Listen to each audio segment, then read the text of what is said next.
Algunas familias se rompen despacio, con grietas que se extienden durante años hasta que los cimientos finalmente ceden. La mía estalló en una sola noche, en una carretera secundaria empapada por la lluvia, donde mis padres me dejaron para morir.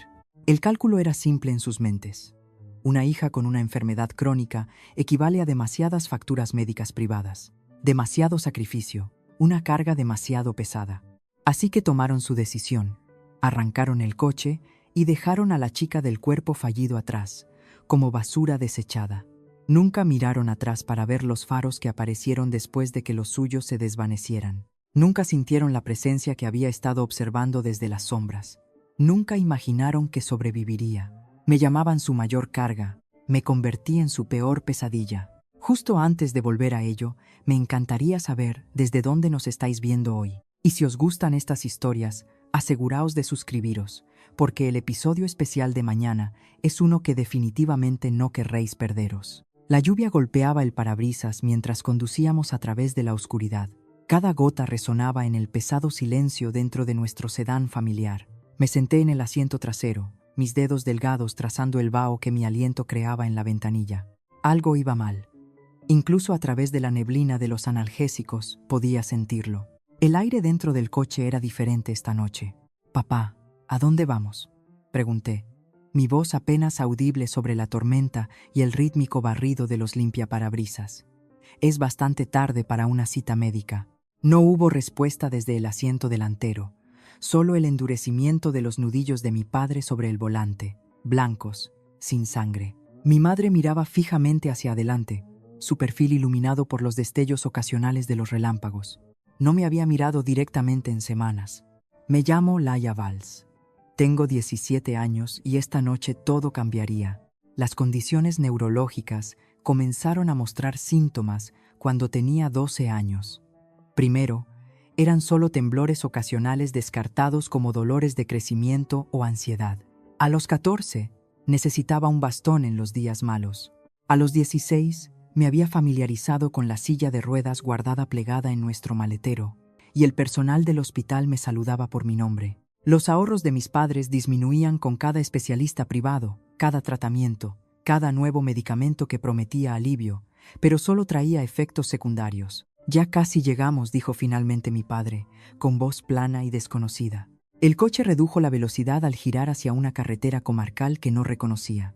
Los árboles se alzaban a ambos lados, sus sombras bailando bajo nuestros faros. Me moví incómoda, el dolor irradiando por mi columna.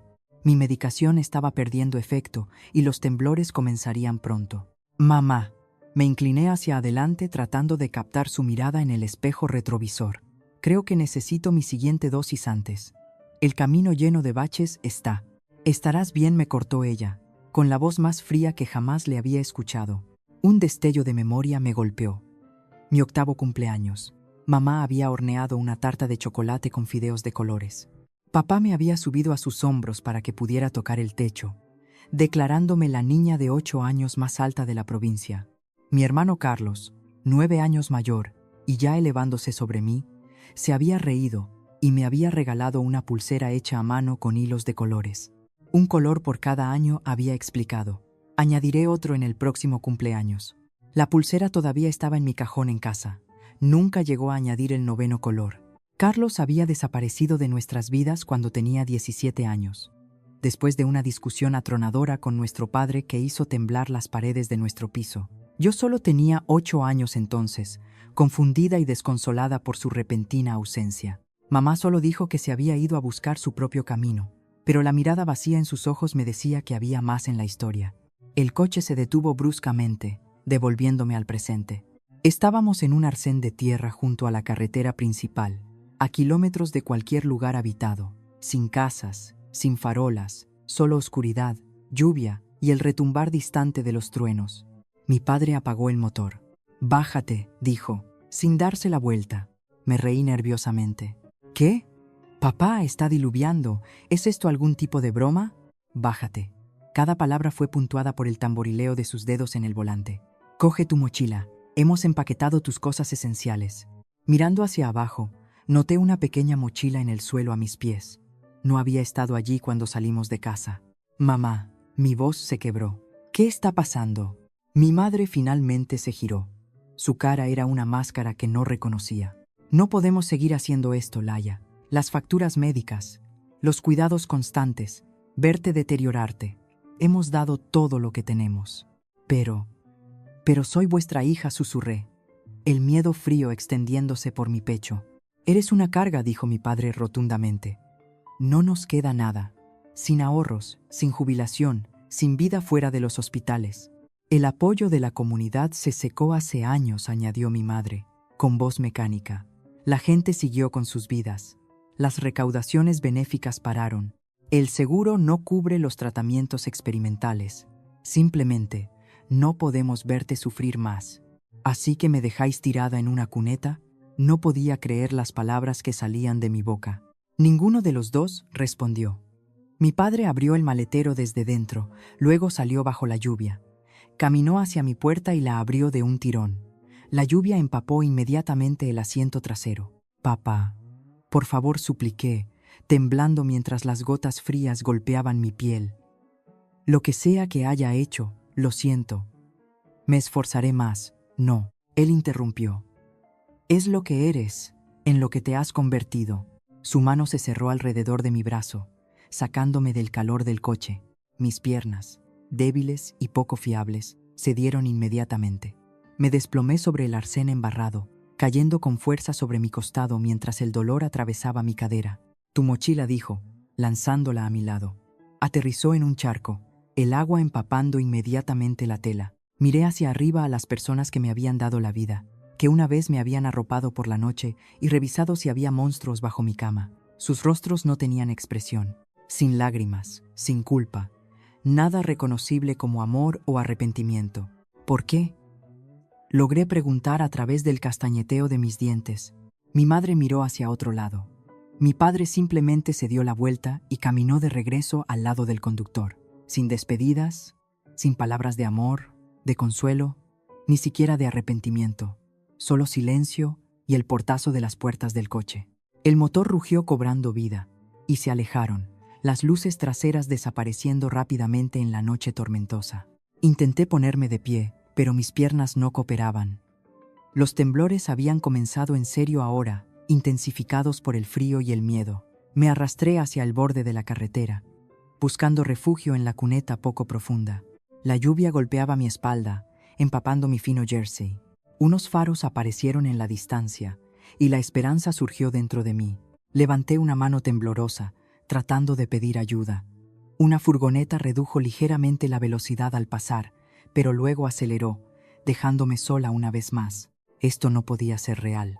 Esto era una pesadilla, un sueño febril provocado por la medicación. Mis padres no me abandonarían. No podían. Sin embargo, el barro frío filtrándose a través de mi ropa y la lluvia helada en mi piel me decían lo contrario. No sé cuánto tiempo estuve allí tendida, entrando y saliendo de la conciencia. Minutos u horas se difuminaron mientras la tormenta continuaba su asalto. Mis pensamientos se fragmentaron. Recuerdos de cumpleaños y habitaciones de hospital, de la risa de mi hermano y los ojos cada vez más distantes de mi madre. A través de la visión borrosa, noté unos faros muy detrás de mí, atenuados como si el coche hubiera estado aparcado a cierta distancia.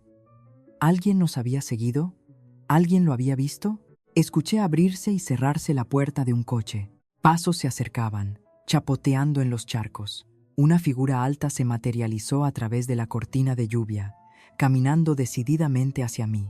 El miedo se apoderó de mí. Era un buen samaritano, o alguien que terminaría lo que mis padres habían empezado. Traté de gritar, pero mi voz se perdió en un trueno.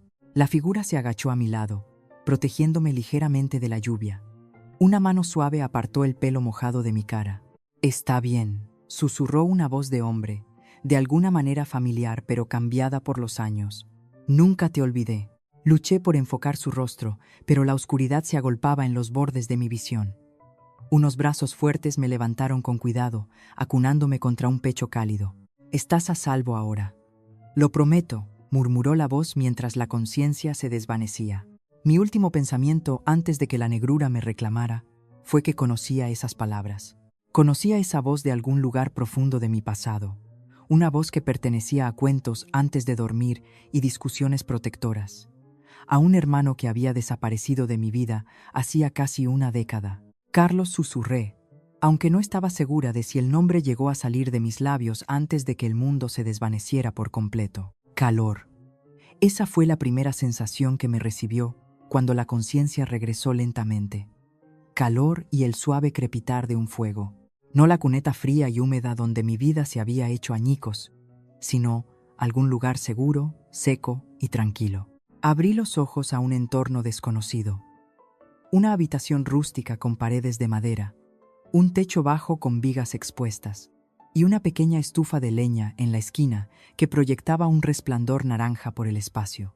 Estaba acostada en una cama cubierta con edredones gruesos y un gotero a mi lado con líquido transparente goteando constantemente en una vía conectada a mi brazo. Me habían cambiado la ropa. Llevaba un camisón de franela suave que no reconocía. Había ropa limpia doblada cuidadosamente en una silla cercana. El repiqueteo constante de la lluvia todavía sonaba en el techo, pero era un sonido distante y reconfortante ahora, no el diluvio brutal que me había calado hasta los huesos. En la pared frente a mi cama colgaban varias fotografías enmarcadas. Incluso desde esta distancia podía distinguir lo que parecían paisajes, montañas, bosques, un lago al atardecer. Otra mostraba la silueta de un hombre de pie al borde de un acantilado, a contraluz del amanecer. «Estás despierta». La voz vino desde la puerta, haciéndome sobresaltar. Un hombre alto estaba allí sosteniendo una taza humeante en sus manos. Estaba en sus veintitantos años, con hombros anchos y la constitución musculosa y magra de alguien que trabajaba con sus manos. Su pelo castaño era un poco demasiado largo, rizándose en la nuca, y la barba de varios días sombreaba su mandíbula. Pero fueron sus ojos los que me atraparon, azul profundo e intenso, con una forma familiar que había visto en mi propio espejo todos los días. «¿Carlos?» Mi voz era apenas un susurro, ronca por la falta de uso. ¿Cuánto tiempo había estado inconsciente? Él entró en la habitación, dejando la taza en una mesita junto a la cama. «Hola», Bicho dijo suavemente, usando un apodo que no había escuchado en casi una década. Traté de sentarme, haciendo una mueca mientras mi cuerpo protestaba. Carlos se movió rápidamente para ayudar, ajustando las almohadas detrás de mi espalda con facilidad práctica. ¿Cómo? ¿Cuándo? No podía formar preguntas completas. Mi mente giraba con confusión. «Bebe esto primero», dijo, dándome la taza. «Es solo manzanilla con miel. Tu garganta suena fatal». Tomé un sorbo cauteloso. El líquido caliente calmó mi garganta reseca. A medida que el confort físico regresaba lentamente, la realidad de mi situación se estrelló de nuevo sobre mí. «Me dejaron», dije, mi voz quebrándose. «Mis padres simplemente se fueron». La expresión de Carlos se endureció, su mandíbula tensándose. «Lo sé. Vi que estabas allí. ¿Nos seguiste?» Asintió, sentándose en el borde de la cama. «He estado vigilándolos durante semanas, Laia. Tenía el presentimiento de que algo iba mal. Pero, ¿cómo me encontraste siquiera? Has estado fuera años, sin llamadas, sin cartas, nada». El dolor que había enterrado durante tanto tiempo surgió a la superficie. Carlos miró sus manos fuertes y callosas con una pequeña cicatriz en los nudillos derechos que no había estado allí cuando tenía 17 años. «Es una larga historia», dijo en voz baja. «Pero la versión corta es que nunca te dejé realmente a ti, los dejé a ellos». Las palabras quedaron en el aire entre nosotros mientras mi mente corría hacia esa noche. Los gritos, los portazos, la voz de mi padre tronando por la casa. «Si cruzas esa puerta no vuelvas nunca». «Papá te echó», dije, fragmentos de memoria encajando en su lugar. «¿Pero por qué? ¿Qué pasó?» La risa de Carlos fue amarga. «Me enfrenté a él por tu atención médica. Te acababan de diagnosticar y él se negaba a llevarte a un especialista en Barcelona. Decía que no podíamos permitírnoslo». Se pasó una mano por el pelo, un gesto tan familiar que hizo que me doliera el corazón. Yo había ahorrado algo de dinero de mis trabajos de verano, me ofrecía ayudar a pagar. Dijo que estaba socavando su autoridad, que yo no entendía lo que significaba ser responsable de una familia. Recordé cómo las tensiones habían ido creciendo en nuestra casa a medida que mis síntomas empeoraban, cómo mi padre se había vuelto cada vez más irascible a medida que las facturas de los médicos privados se acumulaban. La noche que me fui, continuó Carlos, le escuché hablar con mamá sobre vender la casa, mudarnos a algún lugar más barato, algún lugar sin acceso a la atención especializada que necesitabas. Me enfrenté a él. Las cosas escalaron y se encogió de hombros. A los 17 años, sin haber terminado el bachillerato y con 50 euros en el bolsillo, no había mucho que pudiera hacer. Pero eso fue hace 9 años, dije. ¿Por qué nunca me contactaste? El dolor cruzó su rostro. Lo intenté, Laia. Escribí cartas. Las devolvieron sin abrir. Llamé y tu padre amenazó con denunciarme a la policía por acoso. Una vez, cuando estaba realmente desesperado, fui a tu instituto, pero ya habían dicho a la administración que yo tenía una orden de alejamiento y no se me permitía acercarme a ti. La revelación me golpeó como un golpe físico. Todos estos años había creído que mi hermano simplemente se había marchado, que me había olvidado. ¿Cuántas veces había mirado el teléfono, deseando que sonara con su voz al otro lado? ¿A dónde fuiste?, pregunté. ¿Qué te pasó? Estuve sin techo un tiempo, admitió. Dormí en albergues cuando pude, en mi coche cuando tuve uno. Trabajé en lo que salía, en la obra, fregando platos, lo que fuera, cobrando en negro. Me metí en algunos líos. Hizo un gesto vago hacia un pequeño tatuaje en su antebrazo que no había notado antes. Pero finalmente me saqué el acceso a la universidad para mayores de 25. Encontré trabajo más estable. Y este lugar miró alrededor de la cabaña. La compré hace 3 años. Era una ruina entonces. Me llevó un año de noches y fines de semana a hacerla habitable. Está aislada, en el Prepirineo, difícil de encontrar.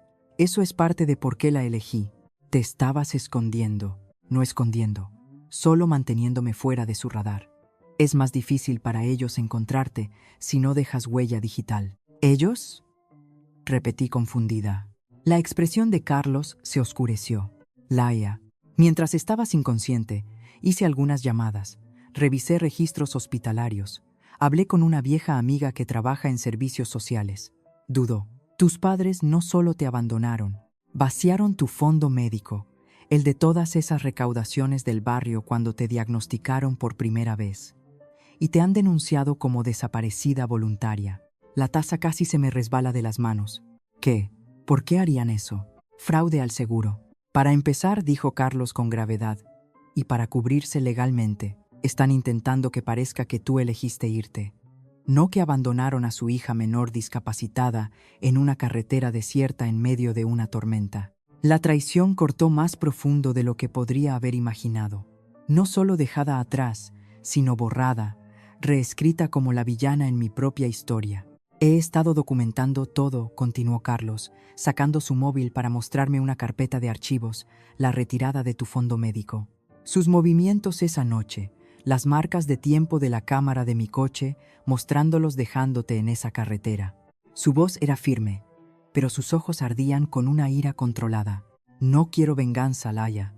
Quiero justicia. Sentí lágrimas derramándose por mis mejillas, calientes e imparables. ¿Por qué no viniste antes?, susurré. Todos estos años. La compostura de Carlos se rompió, el dolor marcando líneas alrededor de sus ojos. Te he estado buscando durante años, revisando registros hospitalarios, uniéndome a grupos de apoyo online para tu condición, incluso conduciendo frente a nuestra vieja casa, esperando ver un atisbo de ti. Tomó mi mano suavemente. Para cuando te encontré ya tenías 17 años, y yo estaba construyendo un caso. Quería hacer esto bien, asegurarme de que nunca pudieran llevarte de nuevo. A medida que el peso de sus palabras calaba, emociones que no podía nombrar se estrellaron a través de mí.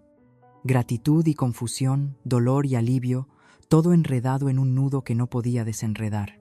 Me derrumbé completamente. Años de sufrimiento solitario saliendo en sollozos desgarradores. Carlos se acercó, dudando solo un momento antes de envolver sus brazos alrededor de mí.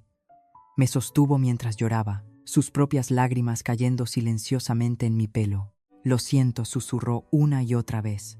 Siento tanto no haber podido protegerte mejor. Cuando mis lágrimas finalmente disminuyeron, dejándome exhausta y vacía, hice la pregunta que se había estado formando en el fondo de mi mente. ¿Qué pasa ahora? Carlos se apartó, limpiándose la cara con la manga. ¿Ahora te curas físicamente? Sí, pero Hizo un gesto a su pecho aquí dentro también. Y luego, cuando estés lista, vamos a mostrar al mundo quién eres realmente. No entendí completamente lo que quería decir, pero la feroz protección en su voz me dio el primer destello de esperanza que había sentido en años. Mientras se levantaba para ajustar mi gotero, noté un diario encuadernado en cuero en la mesita de noche que no había estado allí antes. ¿Qué es eso?, pregunté. Carlos lo cogió, dándole vueltas en sus manos antes de extendérmelo. Pertenecía a nuestra madre. Lo encontré escondido en un trastero que alquilaron bajo su apellido de soltera. Su expresión era ilegible. Creo que deberías leerlo. Hay más en esta historia de lo que incluso yo entendía. Tomé el diario, sintiendo su peso. No solo físico, sino el peso de secretos e historia que no estaba segura de estar lista para enfrentar. Descansa ahora, dijo Carlos, moviéndose hacia la puerta. Tenemos todo el tiempo del mundo para resolver esto. Cuando se fue, pasé mis dedos sobre la cubierta de cuero desgastada. Lo que yaciera dentro de estas páginas podría responder a las preguntas que me habían perseguido durante años, o plantear otras completamente nuevas. De cualquier manera, ya no estaba sola. Por primera vez en casi una década, tenía a alguien luchando por mí. Abrí el diario en su primera página y comencé a leer. El sol de la mañana se filtraba a través de las cortinas hechas a mano, proyectando un brillo cálido sobre las tablas del suelo de madera de la cabaña. Habían pasado 3 semanas desde la noche en que mis padres me abandonaron. 3 semanas de curación lenta, de adaptarme a esta nueva realidad donde ya no estaba sola. Brazos arriba, instruyó Ana, una mujer de unos 35 años con el pelo oscuro muy corto y ojos marrones agudos. Bien, ahora aguanta 10 segundos. Levanté mis brazos temblorosos, apretando los dientes contra la sensación de ardor en mis músculos. Ana observaba con desapego profesional, pero yo había llegado a reconocer las sutiles señales de aprobación en su expresión. El leve asentimiento, la forma en que las esquinas de sus ojos se arrugaban cuando superaba el dolor. Ana Quiroga no era solo amiga de Carlos, era una exmédico militar, veterana de misiones en el extranjero, que ahora trabajaba en un pequeño centro de salud a 30 kilómetros de distancia. Venía 3 veces por semana para ayudar con mi fisioterapia y revisar mi régimen de medicación. 7, 8, 9, 10. Excelente, dijo mientras bajaba los brazos, el sudor perlando mi frente a pesar del aire fresco de la mañana. Has ganado 5 grados de movilidad en los hombros desde que empezamos. No parece mucho, murmuré, alcanzando la botella de agua a mi lado. La curación no es lineal, Laia, respondió Ana, tomando notas en un pequeño cuaderno médico. Tu cuerpo ha pasado por un trauma significativo, y eso sin contar el impacto psicológico de lo que pasó. Lo que pasó. Una frase tan simple para un evento que había destrozado mi mundo. Incluso después de 3 semanas, luchaba por procesar la realidad de que mis padres me habían abandonado deliberadamente para morir. La puerta de la cabaña se abrió, y Carlos entró cargando una cesta de verduras, zanahorias con tierra aún adherida a sus raíces, verduras de hoja y tomates tempranos. El huerto va bien, anunció, dejando la cesta en la encimera de la cocina. ¿Cómo va la sesión? Tu hermana está progresando bien, dijo Ana, guardando su equipo, pero es impaciente. Viene de familia, respondió Carlos, con un guiño en mi dirección. Después de que Ana se fuera, prometiendo volver en 2 días, Carlos me ayudó a salir al porche donde esperaba una silla cómoda. Durante las últimas semanas, había explorado lentamente la propiedad, o más bien lo que Carlos llamaba el santuario. La cabaña en sí era engañosamente simple desde el exterior. Madera desgastada y un techo de metal que tintineaba agradablemente durante la lluvia. Por dentro, sin embargo, estaba equipada con comodidades inesperadas. Electricidad por paneles solares, una cocina pequeña pero eficiente, e incluso acceso a Internet por satélite oculto tras un sofisticado sistema de cortafuegos. Más allá de la cabaña se extendían varias hectáreas de terreno boscoso, incluyendo un invernadero donde Carlos cultivaba verduras todo el año, un pequeño taller y un arroyo que proporcionaba agua fresca. Lo más sorprendente era la habitación subterránea oculta, accesible a través de lo que parecía ser una despensa, un espacio lleno de suministros de emergencia, generadores de respaldo y una configuración informática sofisticada. No es paranoia si realmente te persiguen, había bromeado Carlos cuando me enseñó por primera vez la habitación subterránea. pero el comentario había aterrizado con un peso que sugería verdad bajo el humor. Ahora, sentada en el porche con una manta sobre las piernas a pesar del calor del verano, observaba cómo Carlos cuidaba el jardín. El trabajo físico lo había moldeado en alguien muy diferente del adolescente larguirucho que recordaba. Todo músculo magro y propósito, movimientos económicos y precisos. «Nunca me dijiste cómo aprendiste todo esto», grité, señalando la propiedad, la jardinería, la carpintería, los sistemas autosuficientes. Carlos se enderezó, limpiándose el sudor de la frente. «Necesidad mayormente. Cuando no puedes permitirte llamar a un técnico, averiguas las cosas tú mismo». Caminó hacia mí, sentándose en los escalones del porche. «Además, tuve un buen maestro, el mentor que mencionaste», asintió, su expresión suavizándose con el recuerdo. «Paco. Lo conocí cuando trabajaba en la construcción en las afueras de Madrid. Un tipo mayor, antiguo legionario, había vivido del campo la mayor parte de su vida». Carlos miró hacia los árboles que nos rodeaban. «Me pilló durmiendo en mi coche durante una nevada en la sierra. Me arrastró a su cabaña. Dijo que podía quedarme hasta la primavera si me hacía útil». «¿Cuánto tiempo te quedaste?» «Casi 3 años», admitió Carlos. «Me enseñó todo. Cómo construir, cómo cultivar comida, cómo vivir sin dejar rastro. Pero sobre todo me enseñó sobre la justicia». «¿Justicia?» Paco tenía este dicho: «La venganza te consume, pero la justicia ilumina el camino». Carlos se giró hacia mí, sus ojos serios. «Cuando descubrí lo que te pasó, mi primer instinto fue pura rabia. Quería hacerles daño como ellos te hicieron a ti». Paco me ayudó a canalizar eso en algo constructivo. La conversación me recordó al misterioso diario, el diario de nuestra madre, que había estado leyendo lentamente, temerosa de lo que pudiera descubrir en sus páginas. «¿Lo has leído todo?», pregunté en voz baja. «El diario de mamá». La expresión de Carlos se oscureció, lo suficiente para saber que hay algo más grande sucediendo. Las entradas sobre el trato que hicieron. «Creo que tiene algo que ver con tu condición médica. ¿Crees que mi enfermedad no es natural?». La pregunta me había estado persiguiendo desde que leí esas entradas crípticas. «No lo sé», admitió Carlos, «pero tengo la intención de averiguarlo». Esa noche, como se había convertido en nuestra rutina, nos sentamos junto a la estufa de leña mientras una tormenta de verano azotaba la cabaña. El sonido de la lluvia en el techo de metal creaba un capullo de ruido blanco que se sentía extrañamente protector. «Cuéntame más sobre tu vida», dije, acurrucada en lo que se había convertido en mi sillón. «Mencionaste un compromiso fallido». La sonrisa de Carlos fue agridulce. «Clara. La conocí en Salamanca hace 4 años. Inteligente, divertida, trabajaba como abogada ambientalista». Miró fijamente su taza de té. Ella quería lo normal. Un piso en el centro, niños, comidas de domingo con sus padres. Yo no podía darle eso. «¿Por mí?», pregunté suavemente. «Por todo», corrigió él. «Mi pasado, mi necesidad de mantenerme fuera del sistema, las pesadillas que me hacían despertar gritando». Suspiró. «Lo intentamos durante casi 2 años, pero finalmente me devolvió el anillo. Dijo que esperaba que encontrara la paz algún día». La admisión hizo que me doliera el corazón. Mientras yo había estado sufriendo, Carlos había estado sacrificando una vida normal para buscarme, para construir este santuario escondido. «Lo siento», susurré. «No lo sientas. Cada elección que hice la volvería a hacer». Su voz era firme. «Eres mi hermana, Laia. La familia no se supone que sea condicional». Las palabras quedaron entre nosotros. Un marcado contraste con la brutal lección que nuestros padres me habían enseñado. El sueño no vino fácilmente esa noche. Cuando finalmente me quedé dormida, soñé con la carretera lluviosa, con ser abandonada, pero en el sueño nadie venía a salvarme. Me desperté jadeando, las sábanas enredadas alrededor de mis piernas. Mi cuerpo brillaba de sudor, a pesar del aire fresco de la noche. Al día siguiente, durante la fisioterapia, colapsé.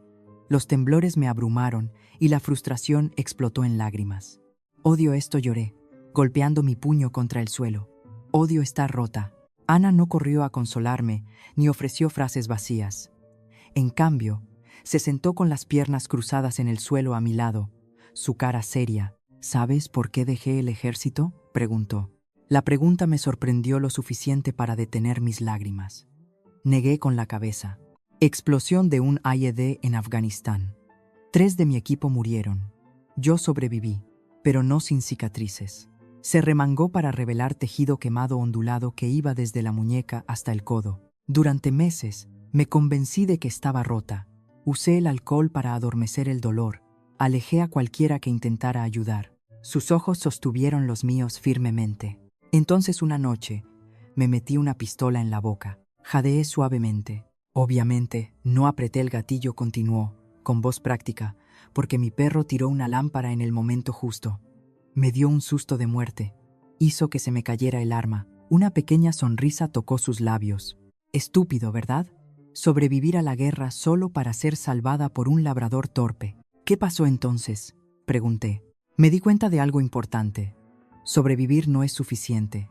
Puedes respirar y comer y dormir y aún así estar muriendo por dentro. Me ayudó a volver a mi silla de ruedas.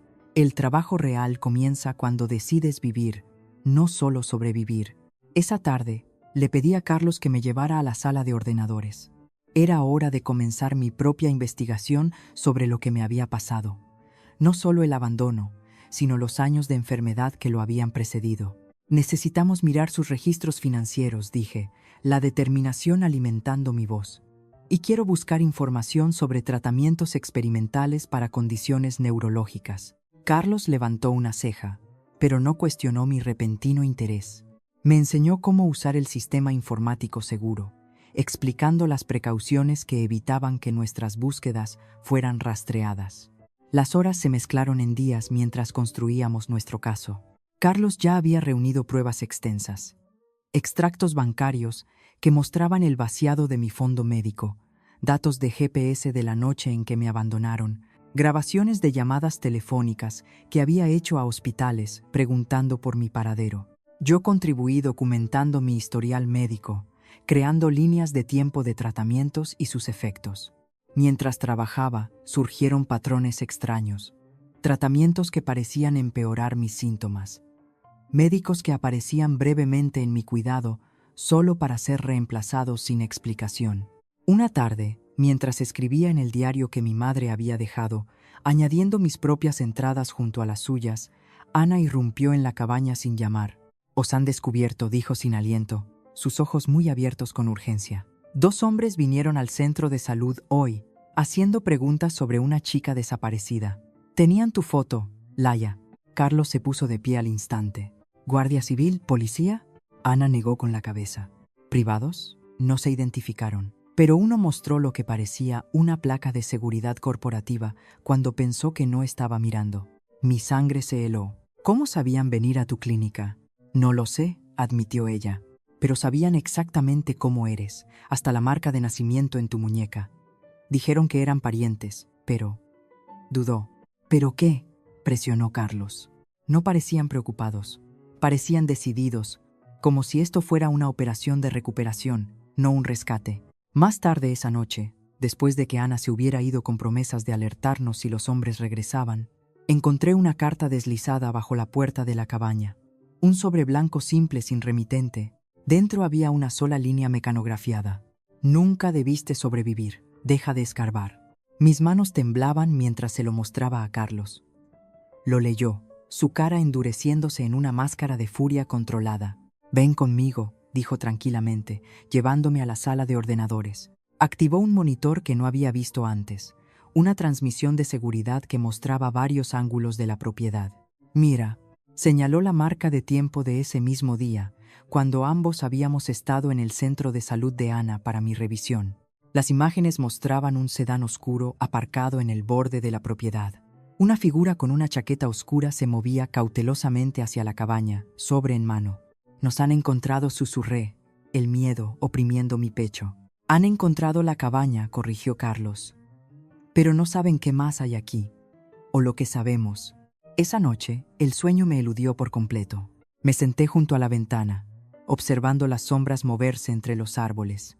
Posiblemente animales, posiblemente mi imaginación, posiblemente algo más. Al amanecer sobre el santuario, proyectando largos dedos de luz a través de la niebla matutina, tomé una decisión. Había terminado de tener miedo, terminado de ser la víctima en una historia que no entendía. Que vengan, susurré al sol naciente. No soy la chica que dejaron atrás.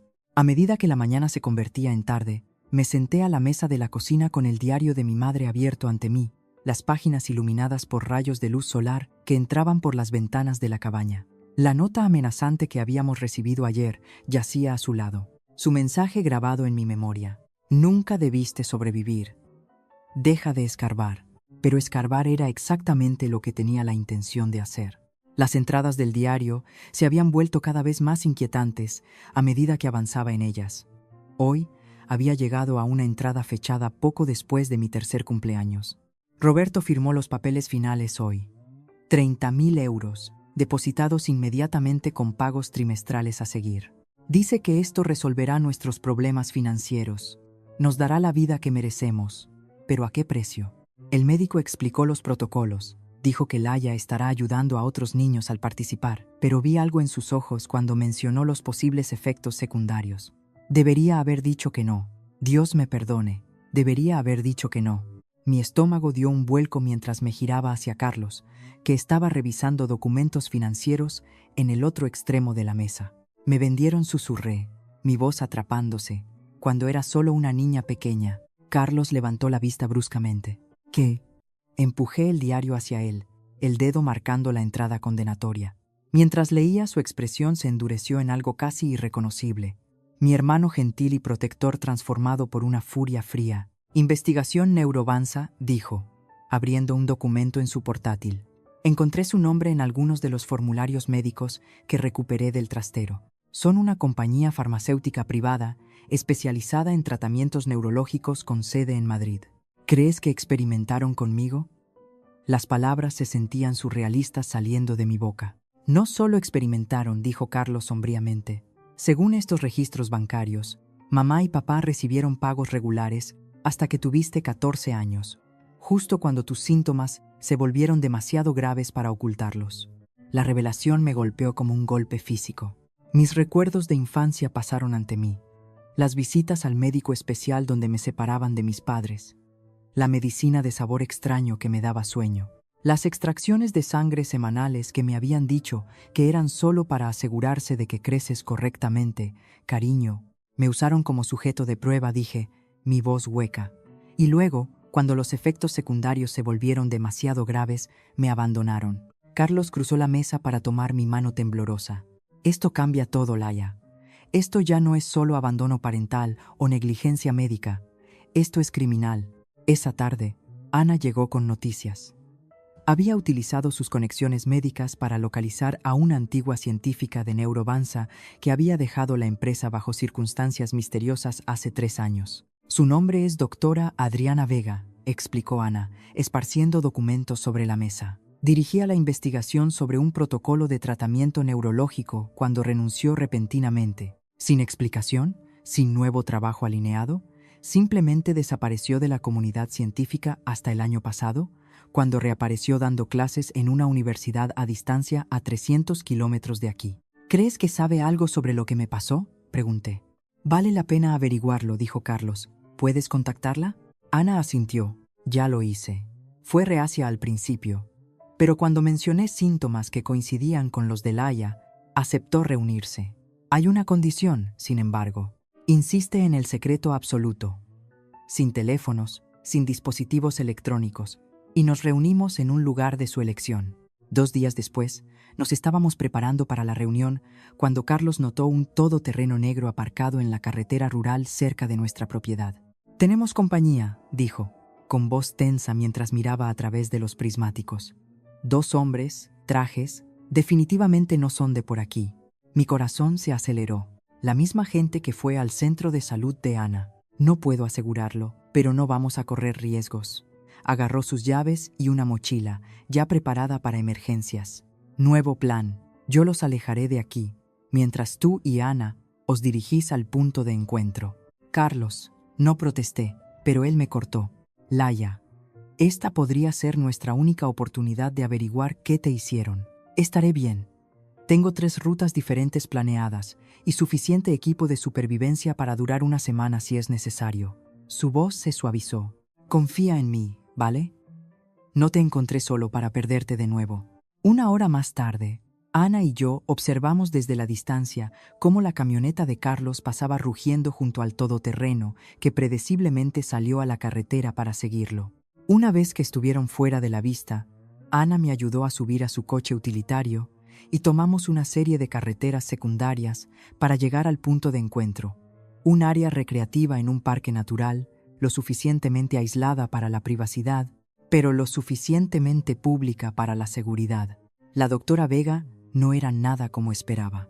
En lugar de la científica severa que había imaginado, era una mujer pequeña de unos 50 años, con ojos amables y manos nerviosas que no parecían poder quedarse quietas. Mientras Ana me ayudaba a llegar a la mesa de picnic, la mirada de la doctora Vega se fijó en mis extremidades temblorosas, el reconocimiento cruzando su rostro. Fase 3, dijo en voz baja.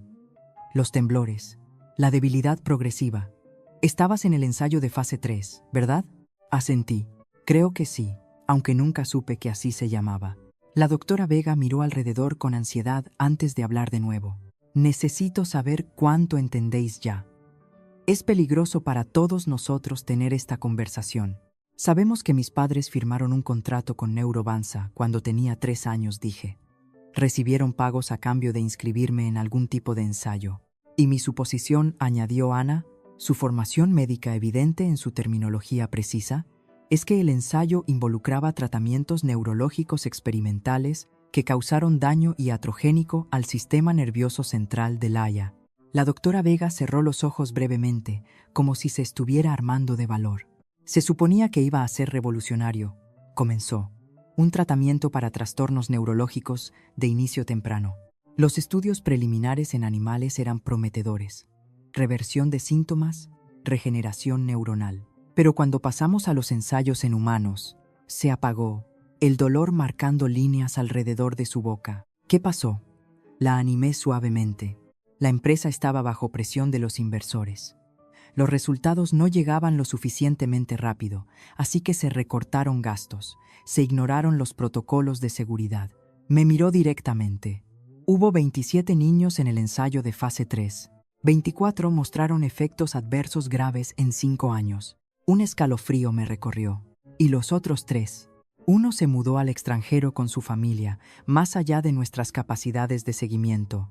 Uno murió en un accidente de coche a los 16 años, aunque siempre he tenido dudas sobre eso. Y luego estás tú. Sus ojos escanearon mi cara. No deberías haber sobrevivido tanto tiempo.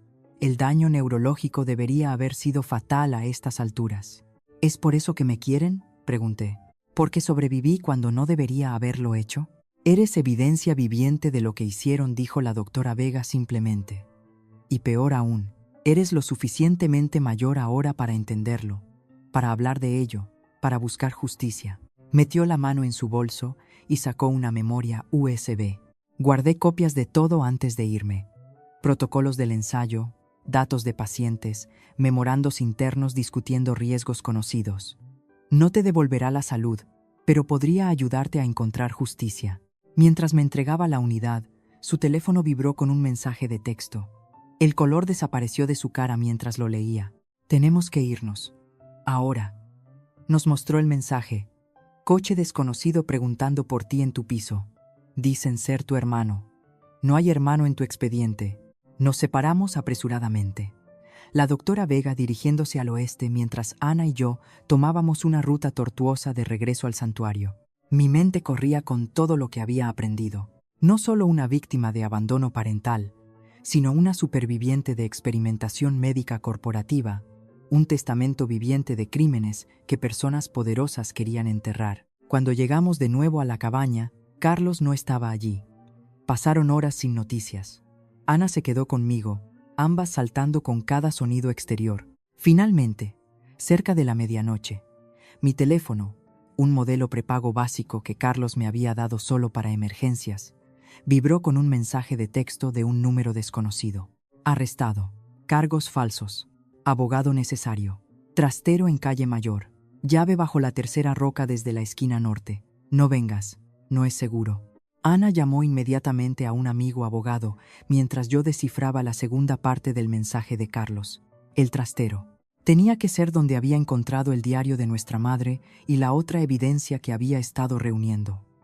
Quería que lo recuperáramos antes de que quienquiera que nos persiguiera pudiera llegar a él. A la mañana siguiente, con Ana actuando como vigía, usé la llave para abrir el trastero. Dentro había un archivador que contenía todo lo que Carlos había recopilado: registros financieros, documentos médicos, fotos de vigilancia y grabaciones. En el fondo del último cajón había un sobre sellado con mi nombre, conteniendo papeles legales, una solicitud de emancipación ya preparada, con pruebas del abandono de mis padres y una petición para una audiencia de emergencia. Esa tarde, mientras Ana me ayudaba a organizar las pruebas, recibí un segundo mensaje de texto. Fecha del juicio el jueves. Prepárate. Con Carlos bajo custodia, me correspondía a mí tomar medidas. Había sido una víctima toda mi vida, primero de experimentación médica, luego de traición parental y ahora de encubrimiento corporativo. Pero no más. Necesito ir al juzgado, le dije a Ana, la determinación estabilizando mi voz. Hoy, hay una medida cautelar que necesitamos presentar para proteger a Carlos y solicitar una investigación formal sobre Neurovanza. Ana parecía insegura. Es arriesgado. Estarás expuesta. Estoy cansada de esconderme, respondí. Me han quitado suficiente. Esa noche, después de presentar los papeles necesarios con la ayuda de Ana, volví al diario de mi madre, pasando a la entrada final, una que había estado evitando. Si ella encuentra esto, huye. No pararán hasta que la niña no esté. Traté de protegerla, le fallé en su lugar. El dinero se ha ido. El juego de Roberto se lo llevó todo. Saben que no debería haber sobrevivido tanto tiempo. Están vigilando. Dios nos perdone por lo que hemos hecho. Cerré el diario, una extraña calma instalándose sobre mí. Mirando por la ventana de la cabaña hacia el bosque oscuro más allá, susurré a las sombras. Pues que vengan. Los escalones del juzgado de instrucción parecían imposiblemente empinados cuando me acerqué a ellos 3 días después, apoyándome pesadamente en mi bastón. Cada ojo en la pequeña multitud de reporteros se volvió hacia mí. La chica desaparecida que había reaparecido repentinamente con acusaciones explosivas contra sus padres y un gigante farmacéutico. ¿Estás lista para esto?, murmuró Ana a mi lado, su presencia constante un consuelo en el mar de extraños. Asentí, mi corazón latiendo con fuerza, pero mi resolución firme. He estado en silencio toda mi vida. Es hora de hablar. La rueda de prensa había sido idea del abogado de Carlos, un movimiento estratégico para crear presión pública y asegurar mi seguridad a través de la visibilidad. No pueden hacerte desaparecer si el mundo entero está mirando, había explicado. Ahora, de pie ante los micrófonos, respiré hondo y comencé. Me llamo Laia Valls. Hace 3 semanas, mis padres me llevaron a una carretera desierta y me abandonaron para morir debido a mi enfermedad crónica. Lo que ellos y el mundo no sabían era que mi condición no era natural. Fue el resultado de tratamientos experimentales que recibí de niña sin un consentimiento informado genuino. Mi voz se hizo más fuerte a medida que continuaba detallando el acuerdo entre mis padres y Neurovanza, los años de tratamientos misteriosos y el deterioro progresivo de mi salud. Soy una de los solo 3 niños supervivientes de un ensayo experimental que dañó 27 vidas jóvenes. La compañía responsable ha hecho grandes esfuerzos para silenciarme, incluyendo organizar cargos falsos contra mi hermano, quien me rescató cuando mis padres me dejaron para morir.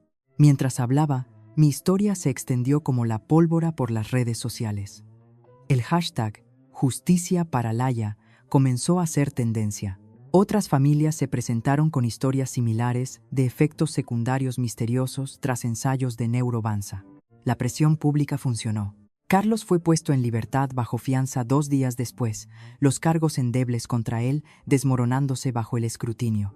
Cuando salimos del juzgado juntos, los reporteros nos rodearon, pero Carlos me protegió, sus brazos firmes alrededor de mis hombros. «Lo hiciste», susurró mientras subíamos al coche de Ana. «Abriste la historia de par en par, pero nuestra lucha estaba lejos de terminar».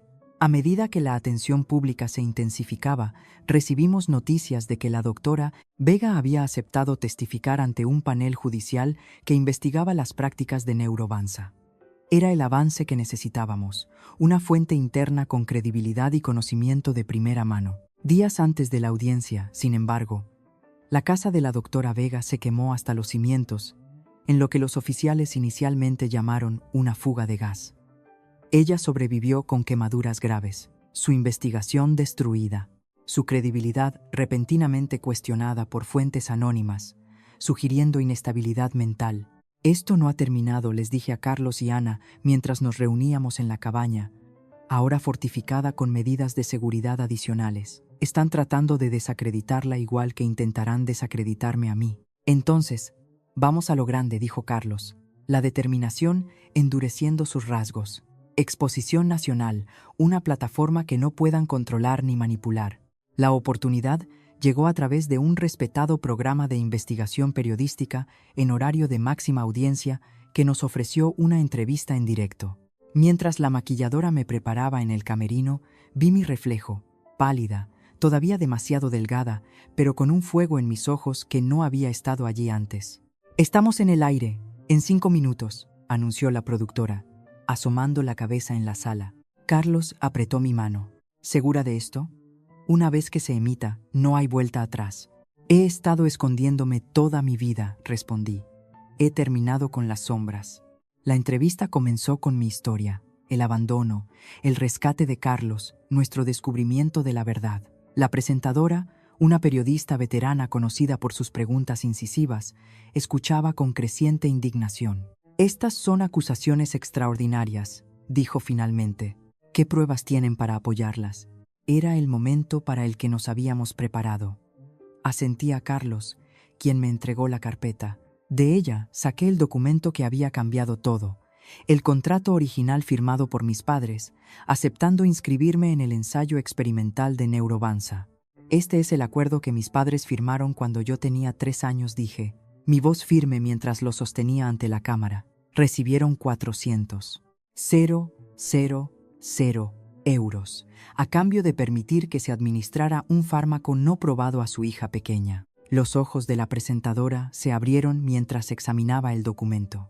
«¿Y crees que este tratamiento experimental causó tu condición neurológica?» Según la doctora Adriana Vega, quien supervisó el ensayo, los 27 niños que recibieron este tratamiento desarrollaron síntomas similares. 24 de nosotros experimentamos daño neurológico grave. Soy una de los solo 3 que sobrevivieron más allá de la adolescencia. La entrevista continuó, construyendo el caso metódicamente. Cuando parecía que habíamos dicho todo, sorprendí a todos, incluido Carlos, levantándome lentamente de mi silla. «¿Qué estás haciendo?», preguntó la presentadora, sobresaltada.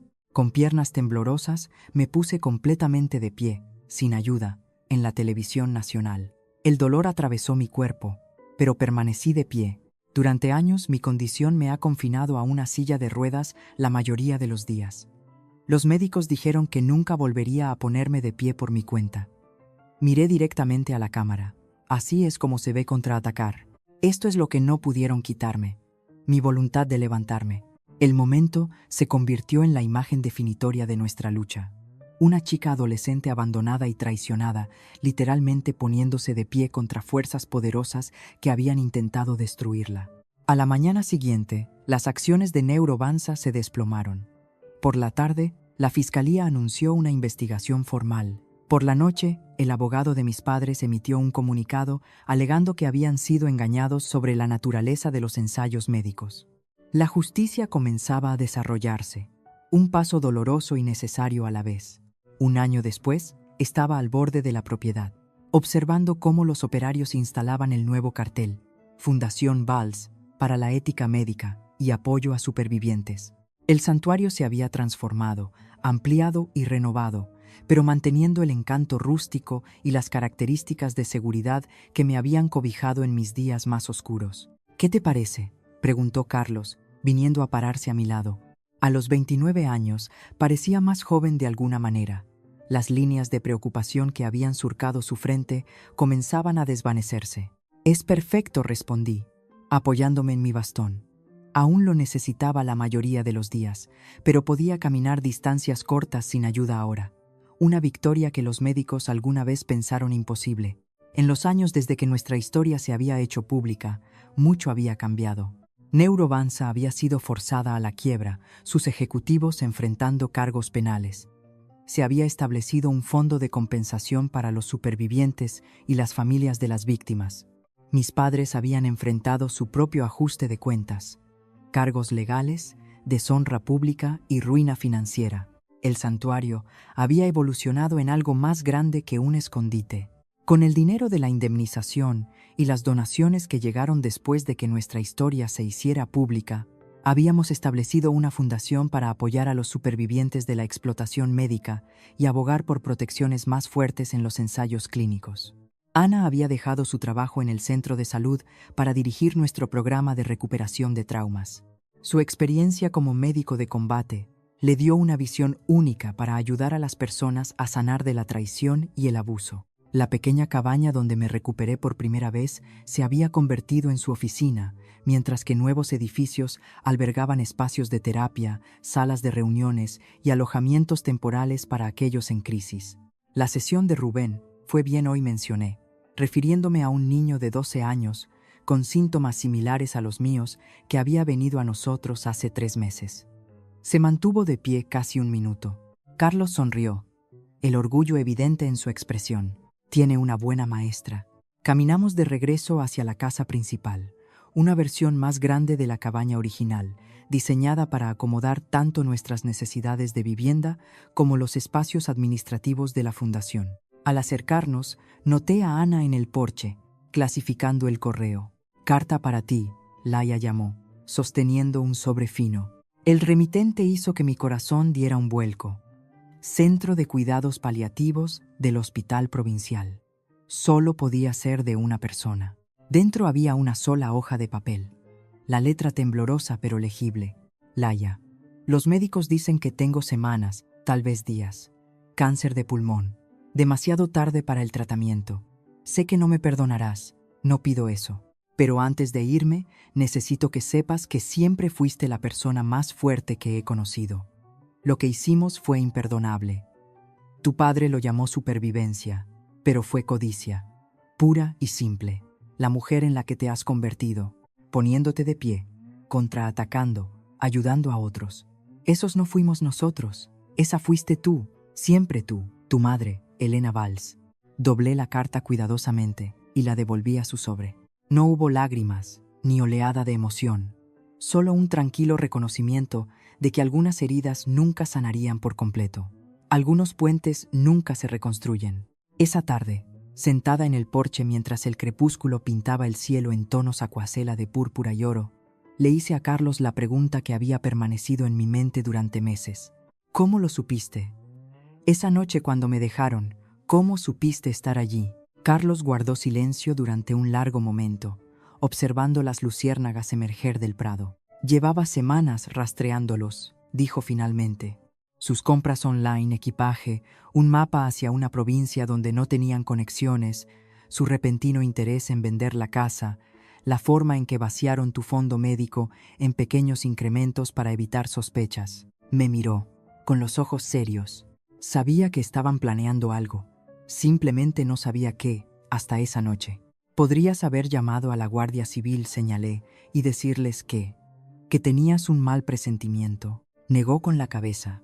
Necesitaba pillarlos en el acto. Así que los seguí esa noche, manteniéndome lo suficientemente lejos para que no me vieran. Cuando vi lo que hicieron, su voz se quebró, casi los sacó de la carretera. Pero luego te vi en esa cuneta, y nada más importó excepto ponerte a salvo. ¿Por qué?, pregunté suavemente. Después de todos esos años, todo ese tiempo separados, ¿por qué arriesgar todo por mí? Su respuesta fue simple, entregada sin vacilación. Porque nunca fuiste una carga para mí. Las palabras resonaron en el aire tranquilo de la tarde, la verdad que nos había sostenido a ambos a través de los tiempos más oscuros. Al día siguiente, asistí a una pequeña ceremonia en el pueblo donde el ayuntamiento honró el trabajo de la fundación. Cuando me pidieron decir unas palabras, me acerqué al micrófono sin notas, hablando desde el corazón. Hace un año, fui arrojada a morir por las personas que deberían haberme protegido. Fui considerada una carga, un problema para ser desechado. Miré las caras observándome, algunas con lágrimas, otras con resolución. pero al perder lo que pensaba que era mi familia, encontré mi verdadero hogar. Al enfrentar la traición, descubrí una fuerza que nunca supe que tenía. Hice un gesto a Carlos y Ana, de pie orgullosamente al fondo de la sala, y al ayudar a otros a sanar, encontré mi propio camino hacia la curación.